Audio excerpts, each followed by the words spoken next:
Shalom, terima kasih atas waktunya. Nama saya Marlin Ramu Biswasa, NIM 2318032. Saya mahasiswa dari Universitas Kristen Wirawacana Sumba, Fakultas Ilmu Sosial, Pendidikan Biologi. Saat ini saya akan menjelaskan hasil pengamatan saya ekosistem terestrial yang lebih tepatnya di persawahan. Lokasi penelitian saat ini kami mengambil di Kecamatan Pandawai, Kelurahan Kawangu di Persawahan Janggamanu. Yang berikutnya mengidentifikasi dan menganalisis karakteristik ekosistem. Pertama itu ciri-ciri ekosistem sawah. Namun sebelum itu saya akan menjelaskan ekosistem itu apa. Ekosistem sawah adalah hubungan timbal balik antara makhluk hidup dan tak hidup. Adapun ciri-ciri ekosistem sawah itu yang pertama, ekosistem berada di daratan dengan permukaan yang rata dan biasanya terletak di dataran tinggi.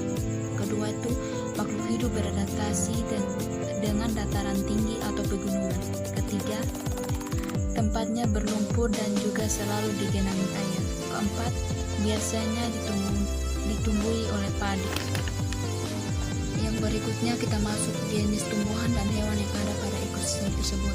Nah, menurut pengamatan yang kami lakukan, kami menemukan tumbuhan yang terdapat pada ekosistem tersebut itu ada tanaman padi dan tumbuhan inang. Dan hewan yang kami temukan itu ada siput. Faktor lingkungan yang mempengaruhi pada ekosistem tersebut itu ada dua, yaitu faktor biotik dan abiotik. Nah, faktor biotik itu ada padi dan siput. Nah, padi itu berperan sebagai produsen dan siput itu berperan sebagai merupakan komponen tingkat 1.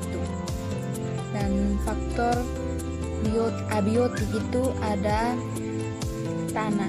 Tanah itu merupakan komponen terpenting. Yang pertama itu tanah. Tanah merupakan komponen terpenting karena tanpa tanah petani tidak dapat menanam. Yang kedua itu air. Air merupakan unsur yang sangat mempengaruhi pertumbuhan tanaman dan keberhasilan panen. Ketiga itu cahaya matahari. Cahaya matahari merupakan sumber daya alam yang diperlukan agar proses fotosintesis tanaman berjalan dengan lancar.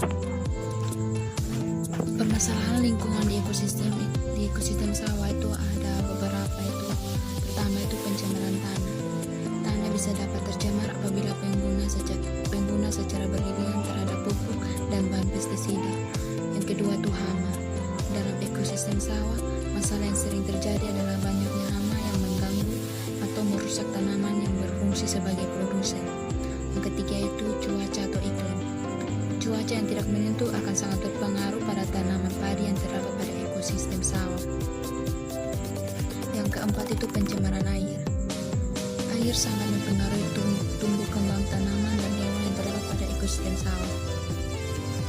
Solusi untuk menyelesaikan permasalahan tersebut itu ada beberapa. Yang pertama itu menerapkan penggunaan teknologi yang ramah lingkungan pada penggunaan sumber daya alam baik yang dapat maupun yang tidak dapat diperbarui dengan memperhatikan daya dukung dan daya tampungnya. Yang kedua itu untuk menghindari terjadi pencemaran lingkungan dan kerusakan sumber daya alam, maka diperlukan pendekatan hukum secara adil dan konsisten. Yang ketiga itu memberikan kewenangan dan tanggung jawab secara bertahap terhadap penggunaan sumber daya alam di lingkungan hidup. Sekian dan terima kasih.